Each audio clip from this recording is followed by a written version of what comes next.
Hi guys. अब हम इस लेक्चर से बात करने वाले हैं भारतीय साक्ष्य अधिनियम के बारे में, जो इंडियन एविडेंस एक्ट 1872 को रिप्लेस करेगा। इसमें 4 पार्ट्स हैं, 12 चैप्टर्स हैं और 170 धाराएं हैं। इन वीडियोस का एजेंडा ये है कि हम कंपैरेटिव एनालिसिस करने वाले हैं इंडियन एविडेंस एक्ट का और भारतीय साक्ष्य अधिनियम का, यानी कि जो सेक्शंस जैसे हैं उन्हें कहाँ किस तरह से प्लेस किया गया है, कौन सा सेक्शन नंबर अब कौन से टॉपिक से डील करने वाला है और क्या नए चेंजेस आए हैं इसमें। चलिए स्टार्ट करते हैं हम। सबसे पहले प्रियम्बल। प्रियम्बल हमारा बात कर रहा है, पहले इंडियन एविडेंस एक्ट का प्रियम्बल बात करता था कंसोलिडेशन, अमेंडमेंट और डेफिनेशंस के बारे में। अब जो बात कर रहा है वो बात कर रहा है to consolidate and to provide for general rules and principles of evidence for fair trial. हम फिर से मैं ये चीज़ रिपीट करूंगी, हम सारे वही टॉपिक यहाँ डिस्कस करेंगे जो जुडिशरी के या किसी भी एग्जामिनेशन के, एपीओ के एग्जामिनेशन या जहाँ पर भी एविडेंस एक्ट आता है, जो एग्जामिनेशंस में टॉपिक्स इंपॉर्टेंट होते हैं, हम सारे बस वही सेक्शंस डिस्कस करने वाले हैं। सबसे पहले था हमारा प्रियम्बल। अब आ जाते हैं हम short title, application and commencement. Section 1 deal कर रहा है, जैसा कि इंडियन एविडेंस एक्ट पहले था वही सेम है, it shall apply to all judicial proceedings और कोर्ट मार्शल्स पे भी, इन सब पे वो अप्लाई करेगा। कहाँ अप्लाई नहीं होगा वो है affidavits which are presented to any court और ऑफिसर और to proceedings before an arbitrator, यहाँ पे अप्लाई नहीं करेगा। ये चीजें चेंज नहीं की गई हैं। कब वो फोर्स में आएगा? वो उस दिन फोर्स में आएगा जिस दिन नोटिफिकेशन आ जाएगा ऑफिशियल गजेट में, और ये नोटिफिकेशन कौन देने वाला है? ये नोटिफिकेशन सेंट्रल गवर्नमेंट देंगी। अब सेक्शन 2 डेफिनेशंस। पहले सेक्शन 2 जो था वो रिपील्ड था, अब सेक्शन 3 जो था वो इंटरप्रिटेशन क्लॉज था, कोई डेफिनेशन क्लॉज नहीं था। अब सेक्शन 2 प्रॉपर डेफिनेशंस की बात करता है और सेक्शन 3 और 4 जो पहले था उसको इसने कंसोलिडेट कर दिया है, वो दोनों अब यहाँ एक साथ बात करेंगे। पहली चीज ये थी, दूसरी चीज ये, अब जो डेफिनेशंस हैं वो अल्फाबेटिकल ऑर्डर में हो गई हैं। सबसे पहला कोर्ट, सेम वही जो वहां पर दे रखा था। फिर बी है कंक्लूसिव प्रूफ, ये पहले सेक्शन 4 में बात होती थी, अब ये भी सेक्शन 2 में आ जाएगा।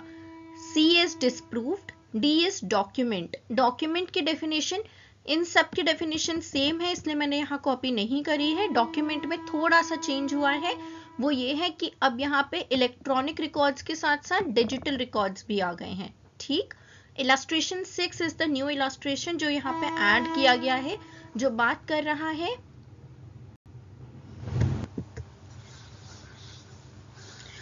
तो इलस्ट्रेशन 6 हमारा बात कर रहा है an electronic record on mails, server logs, documents on computers, laptop or smartphone, messages, websites, locational evidence and voicemail messages stored on digital devices are documents। तो ये क्या कह रहा है? अब जैसे कोई भी मैसेज आपके फोन में है, अगर वो कोई phone is a digital device, mobile एक डिजिटल डिवाइस है, कंप्यूटर में कोई आपकी फाइल है, ईमेल है, ये सारी चीजें अब डॉक्यूमेंट कंसिडर होंगी अंडर दी भारतीय साक्ष्य अधिनियम। तो ये इलस्ट्रेशन इस चीज को क्लियर कर रहा है कि आप अब इस चीज का कंफ्यूजन नहीं रहना चाहिए कि क्या चीज मैसेजेस, फाइल्स, वेबसाइट पे कोई इंफॉर्मेशन, जो चीज भी इलेक्ट्रॉनिक डिवाइस पे एक डिजिटल रिकॉर्ड के फॉर्म में डिवाइसेस पे सेव्ड है, वो सारी चीजें अब डॉक्यूमेंट मानी जाएंगी। तो इसका कंफ्यूजन यहाँ पे खत्म कर रहा है ये इलस्ट्रेशन। आगे बात करते हैं एविडेंस। एविडेंस की डेफिनेशन में थोड़ा चेंज, इंक्लूजन है एक्चुअली, थोड़ा एडिशन हुआ है। वो ये कह रहा है all statements including statements which are given electronically. ये क्यों इंक्लूड हुआ है? क्योंकि वीडियो रिकॉर्डिंग भी अब एक one of the modes recognize कर लिया गया है। Through video conferencing, through video call हम एग्जामिन कर सकते हैं विटनेसेस को, या फिर मतलब कोर्ट के पास ये पावर है, कोर्ट्स ये प्रमोट कर रहे हैं uses of electronic devices, uses of technology. तो उन चीज़ों को इंक्लूसिव करने के लिए डेफिनेशन में ही एविडेंस के यहाँ पर इस चीज को ऐड कर दिया गया है। All statements including statements given electronically which court permits और requires to be made before it by witnesses in relation to matter of fact under inquiry and such statements are called oral evidence। पहले भी हमें ये पता था, दो तरह के एविडेंस की बात हो रही थी एविडेंस एक्ट में, ओरल एविडेंस की और डॉक्यूमेंट्री एविडेंस की। अब जो थोड़ा सा एडिशन है वो मैंने ऐसे पिंक में कलर कर दिया है, तो आपको लिए ये एक आसानी भी हो जाएगी समझने में कि एडिशन एक्चुअली हुआ क्या इस डेफिनेशन में। ऑल डॉक्यूमेंट्स इंक्लूडिंग इलेक्ट्रॉनिक और digital records which are produced for inspection of the court and such documents are called documentary evidence। अब इलेक्ट्रॉनिक के साथ कोई भी डिजिटल रिकॉर्ड को भी यहाँ पे इंक्लूड कर दिया गया है। F बात कर रहा है फैक्ट की, G fact in issue, H में presume, I not proved, J proved, K relevant, L shall presume। ये सारी डेफिनेशंस थी। इन डेफिनेशंस में मैटर में कोई चेंज नहीं हुआ है, वही चीजें हैं जो इंडियन एविडेंस एक्ट 1872 बात कर रहा था, इसलिए उसका बाकी चीजें मैंने यहाँ इंक्लूड नहीं करी है। What is important is section number जो अब हो गए हैं। Moving forward with relevancy of facts part 2 chapter 2, ये डील कर रहा है सेक्शन 3 से लेके सेक्शन 50 तक। स्टार्ट करते हैं सेक्शन 3, एविडेंस में be given of fact and issue and relevant facts. तो जो भी फैक्ट एंड इशू होंगे या जो भी रेलेवेंट फैक्ट होंगे उसका एविडेंस दिया जा सकता है। ये नया एडिशन है क्लोजली कनेक्टेड फैक्ट्स, पहले ऐसा नहीं था, पहले था things which are forming part of same transaction, ये हेड नोट, ये नोट होता था। अब इसको चेंज कर दिया गया है और ये डील कर रहे हैं हमारे सेक्शन 6 से लेके सेक्शन 16 तक, जो हमारा ओरिजिनल इंडियन एविडेंस एक्ट था। अब भारतीय साक्ष्य अधिनियम का सेक्शन 4 से शुरू होगा। Section 4 relevancy of facts forming part of same transaction। Section 5 facts which are occasion, cause, effect of facts in issue और relevant fact। ये कौन सा था? Section 6, Section 7, 8, 9, 10, ये सारी चीजें वैसी की वैसी हैं, बस सेक्शन नंबर यहाँ चेंज हुए हैं। Section 6 motive preparation and previous or subsequent conduct। Section 7 facts necessary to explain or introduce fact in issue or relevant facts। Section 8 things said or done by conspirator in reference to common design, ये कौन सा था? Section 10 था। Section 9 when facts not otherwise relevant become relevant। अच्छा, एक चीज section 10 में जो इलास्ट्रेशन दिया हुआ है उस इलास्ट्रेशन में काबुल है कि मतलब बहुत सारे लोग हैं, उसमें से एक बंदा जो है वो काबुल में रह रहा है और उसने मतलब बेसिकली वो ऑफेंस कर रहे थे स्टेट के अगेंस्ट और उसकी जगह जगह पे उन्होंने प्रिपरेशन करी अलग अलग लोगों ने मिलके, क्योंकि कॉन्स्पिरेटर्स थे सब। तो एक जगह पे काबुल की जगह अब वहां पे उस इलास्ट्रेशन में सिंगापुर कर दिया है। तो बहुत मेजर चेंज नहीं है, वेरी माइनर चेंज, बस जगह के नाम चेंज किए गए। Similarly section 9 facts not otherwise relevant become relevant, इसमें भी यहाँ पे लाहौर और कलकत्ता यूज होता था, अब चेन्नई और लद्दाख हो गया है। इलास्ट्रेशन सेम है, मतलब नहीं बदल रहा है उसका। Section 10 facts tending to enable court to determine amount are relevant in suits for damages। इसका हेड नोट चेंज हुआ है, ये चेंज कर दिया है, बाकी मैटर एकदम सेम है। ये ओरिजिनली था आपका section 12। Section 11 facts relevant when right or custom is in question। Section 12 facts showing existence of state of mind or of body or of bodily feeling। ये था हमारा सेक्शन 14, बहुत इंपॉर्टेंट होता था सेक्शन 14 और 15 ये बताने के लिए कि state of mind, bodily feeling को या एक्सीडेंट से है कि इंटेंशनल है, इन सारी चीज़ों को अब 12 और 13 डील करेंगे। इलास्ट्रेशन एन बात कर रहा था कि A sues B for negligence and providing him with a carriage था, अब कार हो गया है।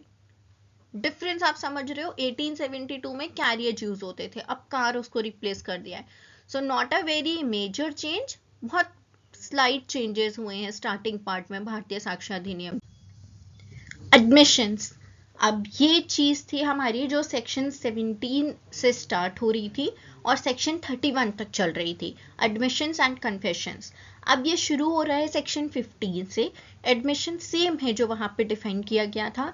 Section 16 admission by party to proceeding और हिज एजेंट, इसमें सेक्शन 17 और 18 जो ओरिजिनली होता था कि पार्टी जो है वो उसका जो भी वो स्टेटमेंट देगी that would be considered as state admission. वो उसका कोई एजेंट जो एक्सप्रेसली या इम्प्लाइडली ऑथराइज्ड है वो एडमिशन माना जाएगा अगर वो कोई स्टेटमेंट देता है तो। और भी चीजें जिससे वो इंटरेस्ट ले रहा है, जिसको वो रिप्रेजेंट कर रहा है, ये सारी जो चीजें हैं वो सब अब सेक्शन 17 और 18 के क्लब होके सेक्शन 16 में हो गई हैं। Section 17, admissions by person whose possession must be proved as against party to the suit. Section 18, admissions by person expressly referred to by party to the suit. ये सेक्शन आपका था 19 और 20, इसको यहाँ पे ऐसी का ऐसी ही रखा गया है। Section 19, proof of admissions against persons making them and by or on their behalf. Section 21, admissions in civil cases when relevant. Section 22, confession caused by inducement, threat, coercion or promise when irrelevant in criminal proceeding. देखिए इसमें originally section 24 कहता था कि ऐसा कोई भी confession जो है वो मान्य नहीं होगा, ठीक। सेक्शन 28 कहता था कि अगर आप उसको हटा दोगे ऐसे किसी भी कोर्शन को, इंड्यूसमेंट को, तो वो मान्य हो जाएगा। और सेक्शन 29 कहता था कि अगर कोई अंडर इफेक्ट, मतलब अगर वो वॉलेंटरी स्टेटमेंट नहीं दे रहा है तो भी उसको कन्फेशन माना जाएगा। इन सब को एक साथ अब सेक्शन 22 में कर दिया गया है। Section 23, confession to police officer, 25, 26 और 27 पूरा यहाँ पे सेक्शन 23 अब बात करेगा। Moving forward, section 24, consideration of proved confession affecting person making it and others jointly under trial for the same offense. इसमें नया explanation एक add हुआ है जो कि है आपका explanation 2, जो कह रहा है a trial of more persons than one held in absence of the accused who has absconded or fails to comply with the proclamation issued under section 84 of Bharatiya Nagrik Suraksha Sanhita shall be deemed to be a joint trial for the purpose of this section.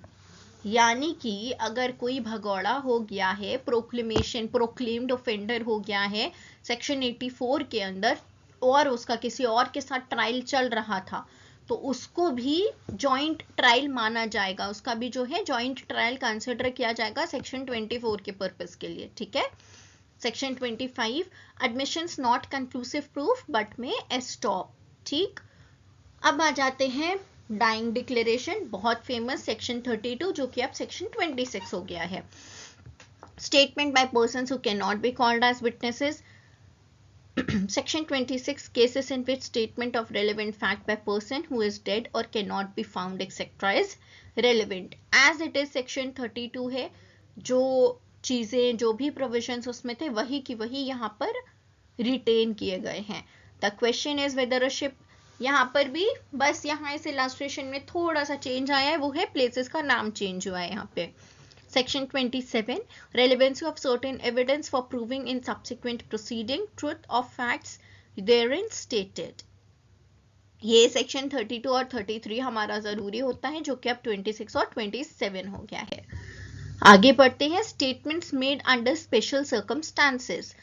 ये सारे जो हैं ये हमारे pre के purpose के लिए जरूरी हैं, ये जो सेक्शंस हैं। Section 28, entries in book of account when relevant. Section 29, entries relevancy of entry in public record or an electronic record made in performance of duty, यहाँ पे ये include किया गया है। Section 30, relevancy of statements made in maps, charts and plans. Section 31, relevancy of statement as to fact of public nature contained in certain acts or notifications.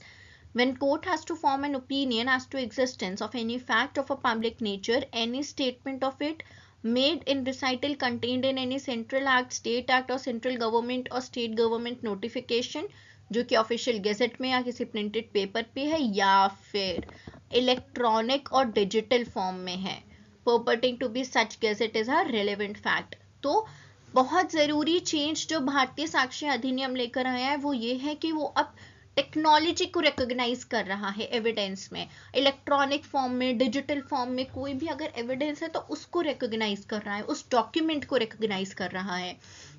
Section 32, relevancy of statements as to any law contained in law books including electronic or digital form. Section 33, what evidence to be given when statement forms part of a conversation, document, electronic record, book और series of letters और papers. यहाँ पे section number important है, और जो ये changes आए हैं कि कहाँ पे इलेक्ट्रॉनिक रिकॉर्ड, डिजिटल फॉर्म, क्या क्या चीज़ें किस फॉर्म में रिकॉग्नाइज कर ली हैं, बस ये चीज़ें यहाँ रेलिवेंट होंगी। आगे बढ़ते हैं हम, जहां पर हम बात करते थे judgment of courts when relevant, जो था ओरिजिनली सेक्शन 40 से 44, वही चीजें अब आ गई हैं 34 से 38 के बीच में। 34 बात करता है previous judgment relevant to bar और सेकंड सूट और ट्रायल, जहां पे res judicata, section 300 of CrPC, ये सब अप्लाई हो रहे थे, वो अब सेक्शन 34 में होंगे। ठीक। Section 35 relevancy of certain judgments and probate etcetera jurisdiction, यानी कि कुछ जो जजमेंट्स थे जो कंक्लूसिव प्रूफ होते थे, प्रोबेट, मैट्रिमोनियल, इंसॉल्वेंसी, ये सारे जो हैं अब यह जो रेलेवेंट होंगे ये सेक्शन 35 में होंगे। Section 36 relevancy and effect of judgments, orders और decrees other than those mentioned in section 35। Section 37 judgments etcetera other than those mentioned in 34, 35, 36 when relevant, ये सब जो हैं वैसे ही रिटेन किए गए हैं जैसे कि हमारे ओरिजिनली 1872 एक्ट के अंदर थे। एक चीज जो अडल्ट्री से रिलेटेड इलस्ट्रेशन था उसको अब हटा दिया गया है। रीजन आप समझ सकते हैं, क्योंकि अडल्ट्री अब खुद एक ऑफेंस नहीं रहा, तो अब उस इलस्ट्रेशन को भी रखने का कोई मतलब नहीं था। सेक्शन 38 फ्रॉड और कल्यूजन इन ऑब्टेनिंग जजमेंट और इनकॉम्पिटेंसी ऑफ कोर्ट में be proved. Opinion of third person when relevant, कब एक्सपर्ट ओपिनियन कब रेलेवेंट होगा, किसी थर्ड पर्सन का ओपिनियन कब रेलेवेंट होगा, जो बात हमारा सेक्शन 45 से सेक्शन 51 कर रहा था, अब वो सेक्शन 39 से शुरू हो रहा है। Section 39 opinion of experts. Section 40 expert opinion, expert कौन है, उनका ओपिनियन किस किस सेक्टर में एक्सपर्ट माने जाते हैं, उनका ओपिनियन कब रेलेवेंट होता है। एग्जामिनर ऑफ इलेक्ट्रॉनिक एविडेंस भी एक एक्सपर्ट है जो 45A में रिकॉग्नाइज था, वो सब अब 39 में हो गया है। Section 40 facts bearing upon opinion of experts. Section 41 opinion as to handwriting and signature when relevant. 47A दोनों, क्योंकि इलेक्ट्रॉनिक सिग्नेचर की भी यहाँ बात हो रही थी, वो अब क्लब होके सब एक ही सेक्शन में हो गया, क्योंकि अब उसे अलग से जरूरत नहीं है। अब हम आज की डेट के हिसाब से भारतीय साक्ष्य अधिनियम को बनाया गया है, आज के डेवलपमेंट्स को ध्यान में रखते हुए। Section 42 opinion as to existence of general custom और right when relevant. Section 43 opinion as to usages, tenants etcetera when relevant. Section 44 opinion on relationship when they are relevant. Section 45 grounds of opinion when relevant. Character when relevant, ये हमारा बात करता था originally section 52 से section 55, अब 46 से 50 बात कर रहा है। 46 बात करता है in civil cases character to prove conduct imputed is usually it is irrelevant. Section 47 में गुड कैरेक्टर रेलेवेंट होता है क्रिमिनल केसेस में।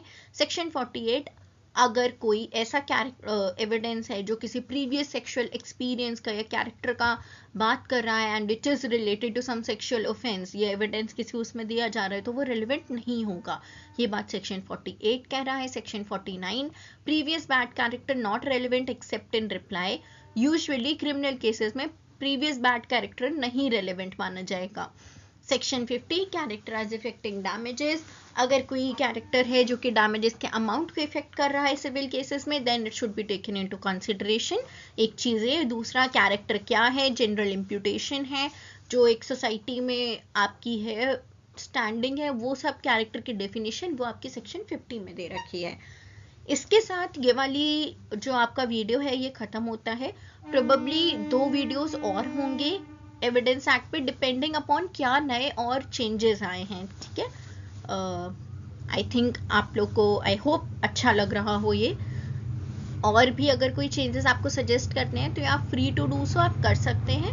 मैं कोशिश करूंगी कि उन्हें इनकॉर्पोरेट कर लूँ। Thank you.